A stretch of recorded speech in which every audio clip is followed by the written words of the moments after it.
You're meant to look like a threatening Nazi.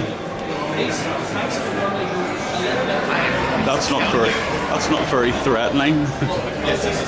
Look stern. That's not stern.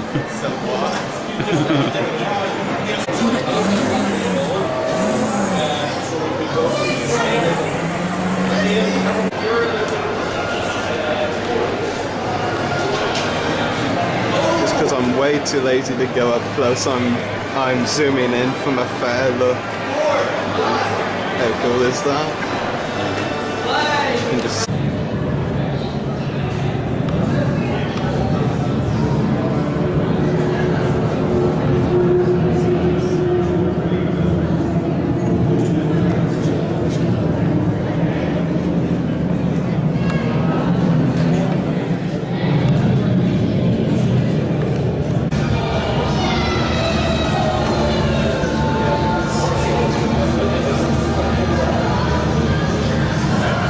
Dad, you ended up on video. You're on fault for walking right across the camera.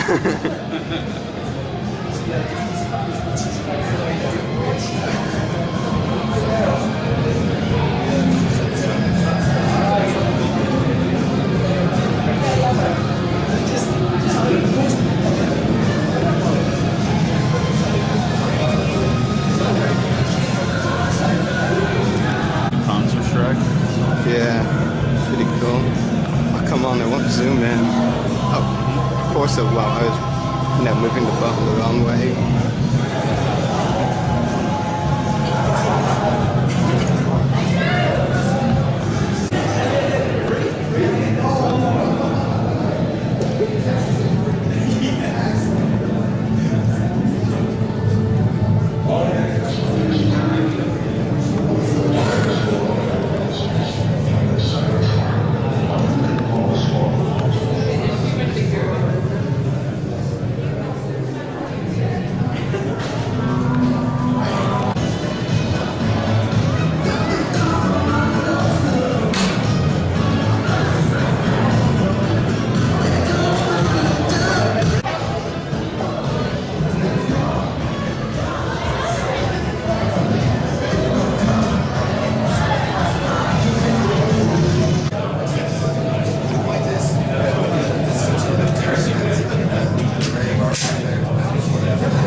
Yes, I'm being such a rebel and I know it.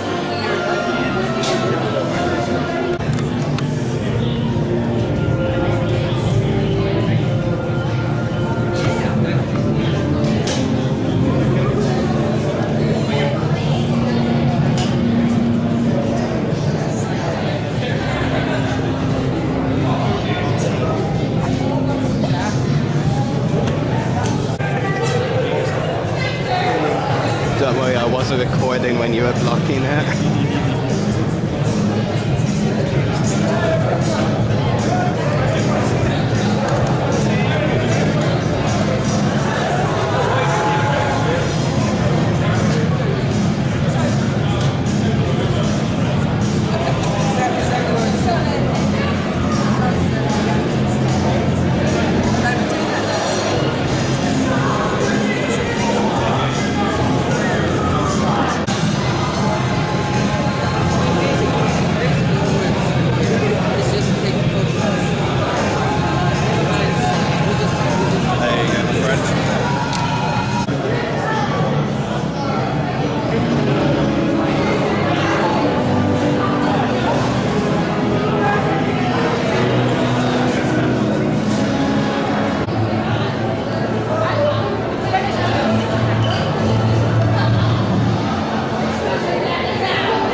Turns out I don't need my glasses after all.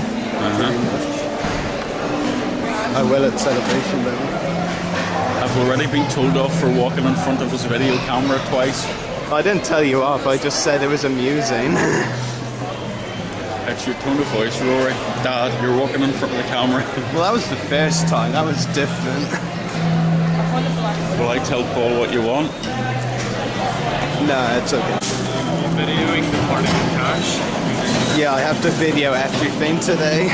It's an obsession taking videos at conventions now.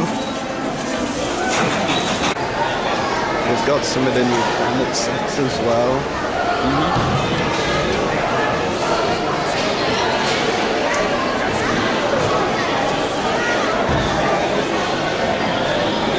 They're saying them for like 9 something. I think.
Christopher William Rankin, is that right? That's me. I feel like I'm in trouble now. Come up to the front. Originally from New Zealand and then moved to England. Yeah. Best known for the Harry Potter movies. Yeah. As one of the, you may have heard of the Weasley brothers. Yes. And sitting beside you, of course, is Miss Martine Breswick. A brief modelling career, is that right? Brief. Very brief. Okay. Then to acting. Her first role, although uncredited, I've heard this was as the dancer in the credits of Doctor No? No. They lied. Right? No, they lied. Okay. Somebody started beside you and stuff, and that was me. Devastating into the next 45 minutes, I have to say. you're best known, of course, probably for your roles in the James Bond movies. But because you popped up as Zora in From Russia with Love and Paula and Thunderbolt. Yeah. Yeah. Now, but when it came to as well, your 80s TV as well, you had a lot of roles. You were in Heart to Heart, Quincy, Fall Guy, Fancy Ends, Days of Our Lives, Bob and Chris, Sledgehammer. Yeah. So, quite a bit to talk about. Now, sitting beside Mr. Ian White from North Wales, Bangor, North Wales. Now, most recently, Mr. Wright, you were probably best known for the role in Prometheus. You were the engineer. That's right. Yes. Now, in the Harry Potter universe, you've been a stuntman in Deathly Hallows and Goblet of Fire, and you've also played Madame Olympe Maximilian, is that right? As a stunt double. Awkward pause. Now, of course, you in Alien vs Predator, you were Scar, the Predator. Yeah. And then the sequels of Requiem were massive, and then the next thing in the movies, you know, one of the top 3 franchises of all time. How did you get involved in it? Through sheer luck, Okay. basically. I was 16, and I did a lot of Amdram stuff, a lot of, sort of local youth theatre stuff, and acting at school. My school was did spend a lot of time and a lot of money doing really good shows, and I always kind of, I think as a kid I always wanted to be an actor. Once I grew out of wanting to be a train driver, I wanted to be an actor, basically.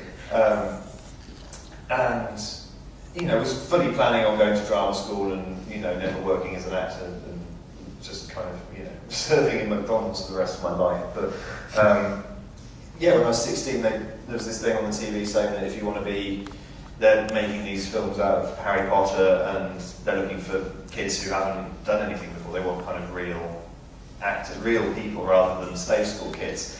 So here's an address, send off a photo and a letter and say who you'd like to play and why. And I think, sorry, a mate of mine rang me up and went, well, I'm going to write in, I think, why don't you do it as well? He was a couple of years younger than me, and ginger as well. He said, well, I'm going to go for a role. Why don't you go for Percy? I suppose it could really, because I was 16, I was a prefect, a ginger hair. I was like, well, why not? And they said, if you don't hear anything in 2 weeks from them, then, you know, forget you've ever done it, and, you know, tough luck, bad luck next time, kind of thing. And this was April 2000, and they rang me back in August and said, can you come in tomorrow? Here's a bit of paper with some lines, learn them, and we'll see you tomorrow afternoon. So I did that, and then it started, I think, 5 or 6 days later. Yeah, just sort of right straight in at the deep end. It was terrifying. And it took me about, I don't know, it's taken me about 10 years to work out what the hell was going on, to be honest. It's weird. Now, Martin, same question over to yourself. James Bond, again, another massive franchise, doesn't get much bigger than that. Tell us about how you got involved in that. Actually, I went up for Dr. No. And when I went in, I think I met Terence Young socially through a very dear friend of mine. So when I went in to see him, he said, you know, he said, you don't have enough, he said, go and get some experience, because I'd just been modeling and I'd done really well in film. And he said, go and get some experience. And he said, because I have an idea for you. I want to use you in my next one. Sure enough, From Russia with Love came in, and I was, you're going to be my gypsy girl. So that's how it all started. And it's interesting because he's one of my favorite directors, because I love him. I loved him. He was just one of, he was like James, he was the real James Bond. And he was mischievous, and he was elegant and wonderful, and I was very lucky, to have him as my first director. So that's how it all began. Luck. Ian, again, same question to yourself. The Aliens and Predator, you're part of both those universes now. Tell us, how did you get into it? Actors are often quoted as saying, I was in the right place at the right time, or the phone just rang. And quite simply, that was how it happened. The phone rang, and it was Suzanne Smith who was casting for Alien vs Predator. So listen, we're looking for somebody 7 feet tall, fit and healthy and up for anything. Are you interested in auditioning for the part? So I said, yes, of course I am. So I went down to London 2 days later. It was 2003, the hottest day of the year in August, about 36 degrees in the shade. In a tiny little studio in near King's Cross. She handed me a wetsuit to put it on, a balaclava helmet, which I put on over my head, a mock-up of the Predator head, which had been flown over from Los Angeles, especially for the audition. Went over the top of that, and the helmet went over the top of that. And she says, "How do you feel?" I said, "Yeah, it's fine. This is doable." She said, "Okay, start running." An hour later, she said, "Okay, you can stop now." How was that? I said, "Well, I'd be foolish to say it was easy. It wasn't, but I can do it." She said, "Okay, thank you very much." The footage was then sent over to Paul Anderson, who just arrived from LA and was staying in a hotel in Soho. And she said, "Listen, we'll show this to the director. If he likes what he sees, will you meet the director tomorrow?" I said, "Yes, of course." The very next morning,